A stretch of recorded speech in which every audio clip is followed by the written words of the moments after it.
যখন মন ভেঙে যায়, যখন কিছুই কাজে আসে না, তখন শুধু বলুন, ইয়া জাল জালালি ওয়াল ইকরাম।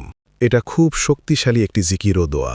ইয়া জাল জালালি ওয়াল ইকরামের অর্থ, হে মহিমা ও সম্মানের অধিকারী আল্লাহ, হে মহান ও দয়ালু রব। জালাল মানে মহিমা, শক্তি, পরাক্রম। ইকরাম মানে সম্মান, দয়া, অনুগ্রহ। মানে আল্লাহ একসাথে শক্তিশালীও আবার দয়ালুও। আনাস রাদিয়াল্লাহু থেকে বর্ণিত রসুলুল্লাহ সাল্লাল্লাহু আলাইহি ওয়াসাল্লাম বলেছেন, তোমরা ইয়া জাল জালালি ওয়াল ইকরাম বাক্যটিকে সর্বদা অধিক হারে বলো। হাদিসটি তিরমিজি, নাসাই ও আহমাদের মতো প্রসিদ্ধ হাদিস গ্রন্থে বর্ণিত এবং সহি হিসেবে চিহ্নিত। আরেক হাদিসে এসেছে, তিরমিজি, আবু দাউদ ও নাসাই গ্রন্থে বর্ণিত হয়েছে, এক ব্যক্তি একটি দোয়া করেছিলেন যার মধ্যে ইয়া জাল জালালি ওয়াল ইকরাম শব্দগুলো ছিল।